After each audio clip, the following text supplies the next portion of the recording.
नमस्कार दोस्तों, स्वागत है आपका मेरे YouTube चैनल आर के भक्ति में। भक्तों, आज हम आपको शनिवार व्रत की कथा सुनाएंगे, जिसमें कि राजा विक्रमादित्य की कहानी का वर्णन है। इस कथा को सुनाएंगे। जो भक्त हमारे चैनल पर नए आए हैं वो हमारे चैनल को सब्सक्राइब कर लें, वीडियो को लाइक करें और कमेंट में ओम शनिश्चराय नमः लिखना न भूलें। आइए कथा को प्रारंभ करते हैं। एक समय में स्वर्गलोक में सबसे बड़ा कौन के प्रश्न पर 9 ग्रहों में वाद विवाद हो गया। यह विवाद इतना बड़ा कि आपस में भयंकर युद्ध की स्थिति बन गई। निर्णय के लिए सभी देवता देवराज इंद्र के पास पहुंचे और बोले, हे देवराज, आपको निर्णय करना होगा कि हम में से सबसे बड़ा कौन है। देवताओं का प्रश्न सुन इंद्र उलझन में पड़ गए। फिर उन्होंने सभी को पृथ्वी लोक में उज्जैनी नगरी में राजा विक्रमादित्य के पास चलने का सुझाव दिया। उज्जैनी पहुंचकर जब देवताओं ने अपना प्रश्न राजा विक्रमादित्य से पूछा तो वह भी कुछ देर के लिए परेशान हो उठे, क्योंकि सभी देवता अपनी अपनी शक्तियों के कारण महान थे। किसी को भी छोटा या बड़ा कह देने से उनके क्रोध के प्रकोप से भयंकर हानि पहुंच सकती थी। अचानक राजा विक्रमादित्य को एक उपाय सूझा और उन्होंने विभिन्न धातुओं सोना, चांदी, कांसा, तांबा, सीसा, रांगा, जस्ता, अब्रक व लोहे के 9 आसन बनवाए। धातुओं के गुणों के अनुसार सभी आसनों को एक दूसरे के पीछे रखवा कर उन्होंने सभी देवताओं को अपने अपने सिंहासन पर बैठने को कहा। देवताओं को बैठने के बाद राजा विक्रमादित्य ने कहा, आपका निर्णय तो स्वयं हो गया। जो सबसे पहले सिंहासन पर विराजमान वही सबसे बड़ा। राजा विक्रमादित्य के निर्णय को सुनकर शनि देवता ने सबसे पीछे आसन पर बैठने के कारण अपने को छोटा जानकर क्रोधित होकर कहा, हे राजन, तुमने मुझे सबसे पीछे बैठाकर मेरा अपमान किया है। तुम मेरी शक्तियों से परिचित नहीं हो, मैं तुम्हारा सर्वनाश कर दूंगा।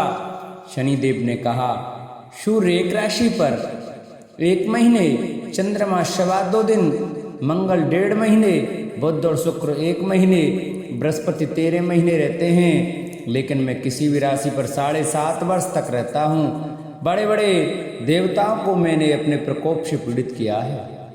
अब तू भी मेरे प्रकोप से नहीं बच सकेगा। इसके बाद अन्य ग्रहों के देवता तो प्रसन्नता के साथ चले गए, परंतु शनिदेव बड़े क्रोध के साथ वहां से विदा हुए। विक्रमादित्य से बदला लेने के लिए एक दिन शनिदेव ने घोड़े के व्यापारी का रूप धारण किया और बहुत से घोड़ों के साथ उज्जैनी नगरी पहुंचे। राजा विक्रमादित्य ने राज्य में किसी घोड़े के व्यापारी के आने का समाचार सुना तो अपने अश्वपाल को कुछ घोड़े खरीदने को भेजा। घोड़े बहुत कीमती थे। अश्वपाल ने जब वापस लौटकर इस बारे में राजा विक्रमादित्य को बताया तो वह खुद आकर एक सुंदर और शक्तिशाली घोड़ा पसंद किया। घोड़े की चाल देखने के लिए राजा जैसे इस घोड़े पर सवार हुए, वह बिजली की गति से दौड़ पड़ा।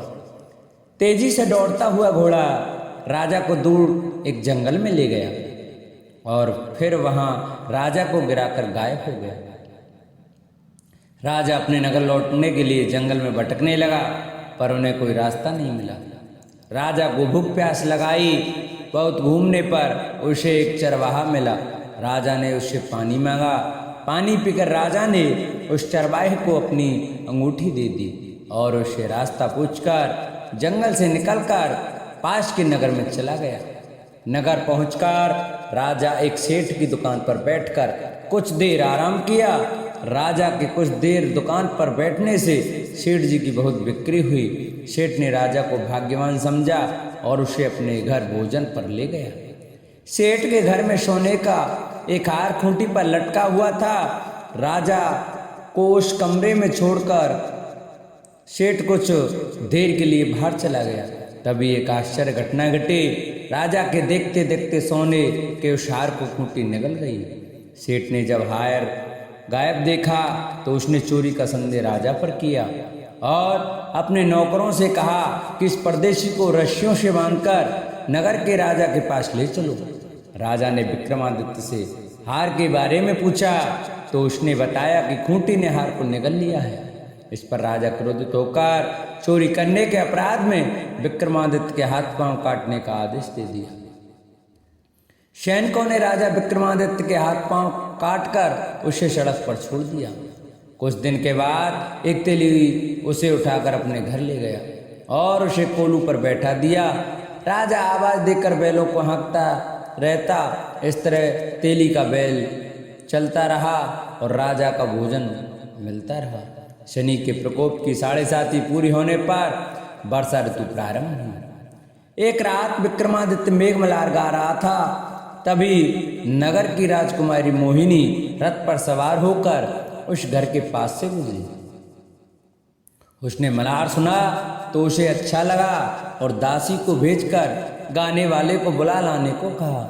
दासी लौटकर राजकुमारी को अपंग राजा के बारे में सब कुछ बता दिया।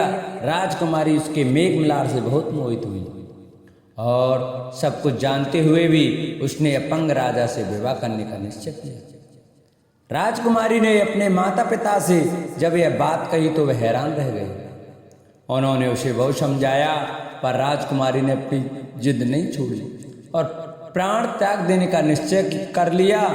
आखिरकार राजा रानी को विवश होकर अपंग विक्रमादित्य से राजकुमारी का विवाह करना पड़ा। विवाह के बाद राजा विक्रमादित्य और राजकुमारी तेली के घर में रहने लगे। उसी रात स्वप्न में शनिदेव ने राजा से कहा, राजा तुमने मेरा प्रकोप देख लिया, मैंने तुम्हें अपने अपमान का दंड दिया है। राजा ने शनिदेव से क्षमा मांगने को कहा और प्रार्थना की, हे शनिदेव आपने जितना दुख मुझे दिया अन्य किसी को न देना। शनिदेव ने कहा, राजन मैं तुम्हारी प्रार्थना स्वीकार करता हूँ। जो कोई स्त्री पुरुष मेरी पूजा करेगा, शनिवार को व्रत करके मेरी व्रत कथा सुनेगा, उस पर मेरी अनुकंपा बनी रहेगी। प्रातःकाल राजा विक्रमादित्य की नींद खुली तो अपने हाथ पांव देखकर राजा को बहुत खुशी हुई। उसने मन ही मन शनिदेव को प्रणाम किया। राजकुमारी भी राजा के हाथ पांव सलामत देखकर आश्चर्य में डूब गई। तब राजा विक्रमादित्य ने अपना परिचय देते हुए शनिदेव के प्रकोप की सारी कहानी सुनाई। इधर सेठ को जब इस बात का पता चला तो दौड़ता हुआ तेली के घर पहुंचा और राजा के चरणों में गिरकर क्षमा मांगने लगा। राजा ने उसे क्षमा कर दिया क्योंकि यह सब तो शनिदेव के प्रकोप के कारण हुआ था। सेठ राजा को अपने घर ले गया और उसे भोजन कराया।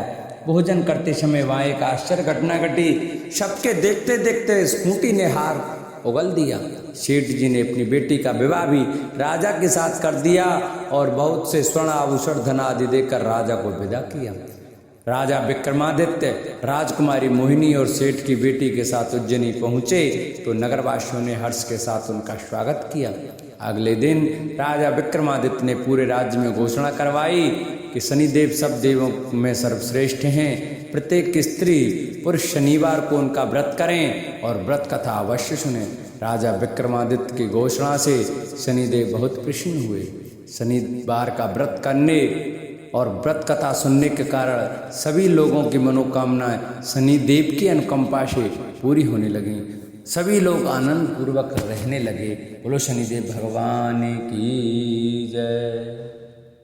जिन भक्तों को हमारी कथा और वीडियो अच्छी लगी हो वो हमारी वीडियो को ज़्यादा से ज़्यादा शेयर करें, जिससे कि और भी भक्त हमारी कथा को सुन सकें और शनिदेव के प्रकोप से बच सकें।